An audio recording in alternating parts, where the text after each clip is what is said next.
Being with my sister's dog every waking minute for the past week has made me, unfortunately, normal. I usually spend all day making myself laugh, guys, but I was so busy trying to keep this fucking golden retriever happy, I forgot to act like an 8-year-old. And it's warmed me up a little bit, and I've started to see the world for what it is, a scary place.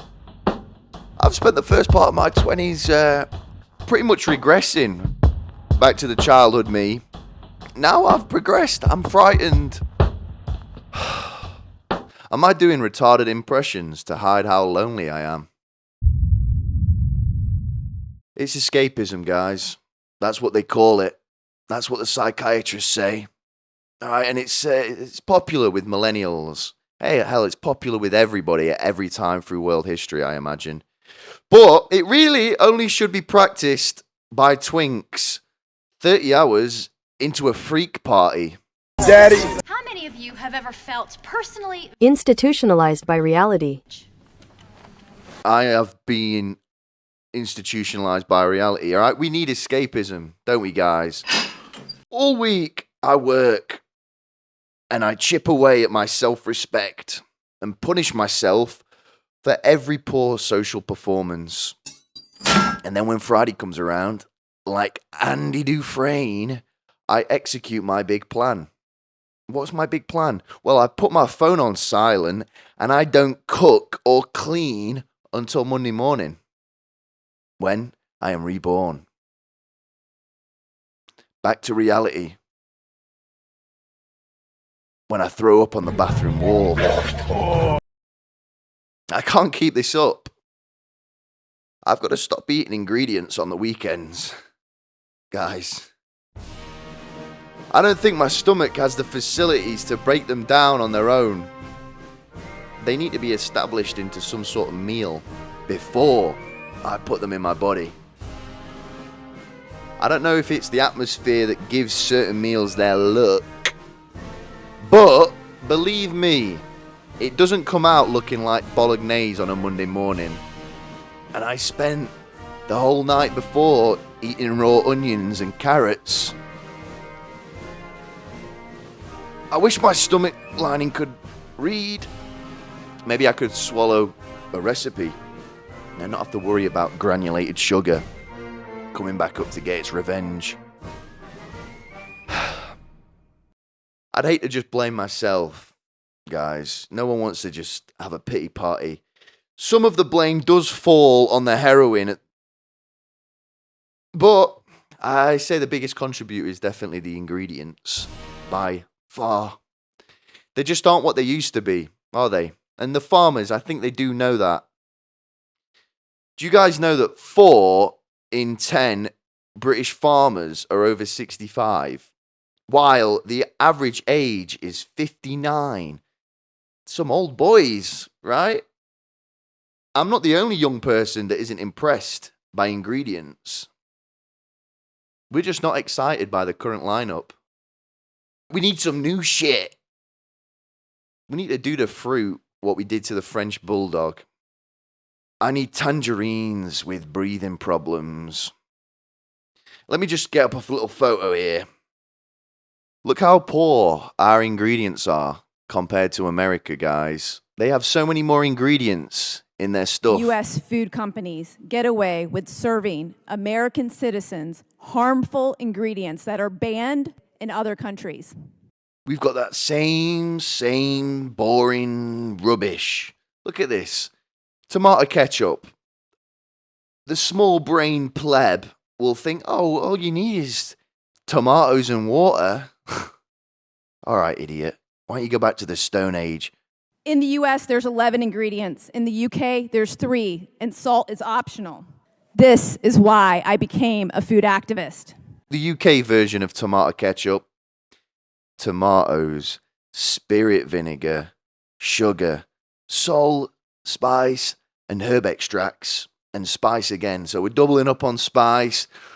We're getting ghouls involved in the vinegar. And to be honest, there's just not enough stuff in there, is there? And it's the wrong colour. You go over to the US version, look at that neon red.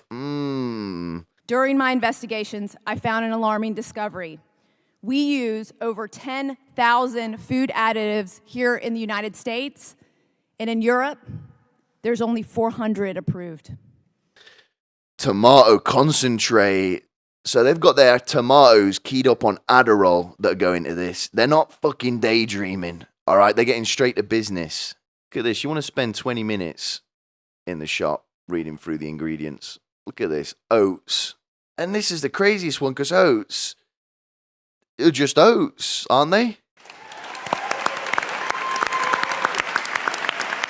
Mexadoxetin, sunflower and palm oils, whey, sodium caseinate, flavored anal. I'm losing track. I can't read it anymore. But you get what I'm trying to say. We're in a very big problem in this country. And I don't think the general public really know how deep we are in it.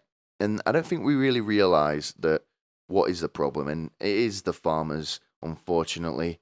So let's get back on track. Have you guys noticed that farmers don't advertise their produce?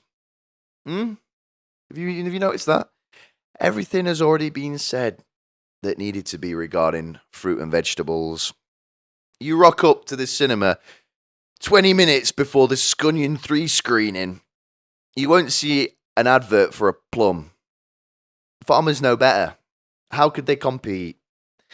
Fruit and veg is advertised by word of mouth. I got put onto kiwis in year 3 by the midget in our class. It changed my life. And then come to find out he wasn't a midget. He was just 7 years old, like the rest of us. One of the biggest advocates for fruit and veg are doctors. But they run off scared shitless whenever you pull out an apple. Doctors are some of the most sickly people you will ever meet in your life. We put those fuckers through 15 years of sleepless nights. And by the end of it, their skin is white and they won't shut the fuck up about the food pyramid. The Illuminati has got their fingers in every bit of the pie, ladies and gentlemen. You know, there's a lot of major factors here that I have been trying on. All right, and one of the things that I think is we've been normalized to fruit and veg. It doesn't go crazy for us. I always like to think that if you went back to the Roman times with a punnet of strawberries and walked down the street, you would get beaten to death. We should have never allowed corporations to name themselves after our righteous grub. But I do like Steve Jobs. You know, he was a big lover of fruit. He loved it so much, he even vetoed chemotherapy in favor of smoothies.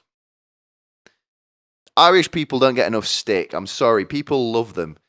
And it drives me insane. I don't mind, actually. I like Irish people. But someone's got to put them back in their place, all right? Because they get too flamboyant. Let's pull this up. The burritos cost me about £2. The grill cost me a tenner on Amazon. These couple of bits probably cost another 20. I'll use these again and again, but even just for single use, this whole thing was about 30 quid. But if you want to go to the pub every weekend, spend 50 on drinks, and then complain about the fact you can't afford to go on adventures, that is your prerogative. Don't let me stop you. There's something very smarmy about this boy's attitude, isn't there?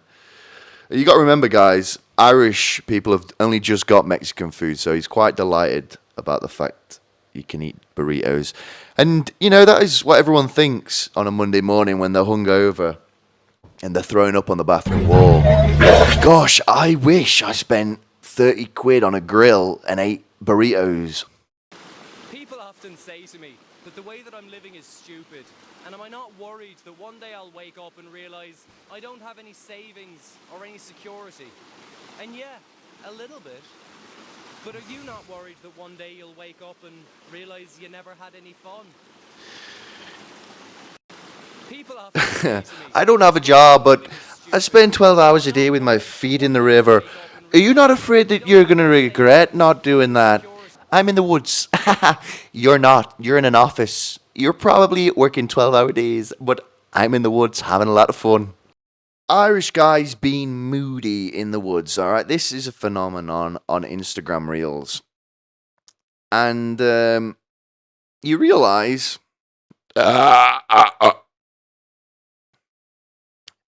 nobody takes Irish people seriously in urban environments. But you hear that accent bounce around a tree canopy, and everything starts to make sense. In musical terms, the song ends on the tonic chord, and everybody feels at home. It doesn't make his point less valid. All right, he's right about what he's saying, but you know he's arrived at this conclusion because he's taken ecstasy every weekend for the past 10 years and has completely fried his brain. I've met people like this. I know people like this. They abuse drugs so much that they can't stand being near concrete anymore. This is escapism for yuppies, guys. And, you know, it's nice for them living in the city, having an Irishman telling them to go outside. It reminds them, oh, I've not had enough sunlight. Yuppies bury their heads in these reels on the tube to block out guys like me and you on the platform, pushing all women onto the tracks. It's a dream for a lot of adults to pretend farm. Being in the middle of nowhere, going through the motions, nursing lambs and annoying everyone. It's never a kid's dream, though. And you see these families that, hey, we're sick of living in the city. Let's go live in the middle of nowhere, all right? Whenever I had a mate that grew up on a farm, you'd have to constantly explain normal events from a childhood they don't understand because they were a slave for most of theirs. But that is not to say that you shouldn't follow your dreams. I'm just saying it'll make your kid a complete freak if you do so. And if you're lucky, you only do it for the first 8 years of their life, because we all know kids don't remember shit from those first 8 years unless it's particularly traumatic. And hey, maybe farming will be. We all have that plan, though. I have that plan of just laying down your arms and deserting your life. You go over the routine when your boss is telling you about his fishing trip. You know, metaphorically, you put the gun in your mouth and it's satisfying, tasting the chrome. Maybe I should pull the trigger. This is all metaphorically, guys. It's all about leaving your life, not ending your life. You know, I used to dream, and this is true, I used to tell this people, and the look on their face was horror. But I used to save up just so I could have a good amount of money that I could spend on a child militia in Uganda. Because realistically, there is so much going on in the world. I think if you had enough capital and time, you could carve up a nice little slice of the jungle. And I don't think the international community would give a shit, to be honest. So that was always a dream of mine. But never to live on a farm. That is pathetic. But I've got to say, the only way that we're going to get out of this problem of being bored is Charlie and his marketing degree from King's College. The government actually pays the current farmers to not do their job of feeding the nation. Now, we've been offered £2,500 to join a scheme for 3 years, and we don't supply you any food. We're going to go hungry. We're going to go hungry. Listen, the farmers are old. Their average age is 59. We need some young fucks to come in there and zhuzh everything up. So I'm afraid the only option is the yuppies on the trains dreaming about farming. It will be Charlie and his marketing degree from King's College that save the world. We will get pushed into a brighter future watching our corn and wheat be videoed by Charlie trying to make content while he feeds a nation. Let's hope that happens, as painful and cringy as it sounds, not the alternative of one global corporation producing all the food. We're going to go hungry.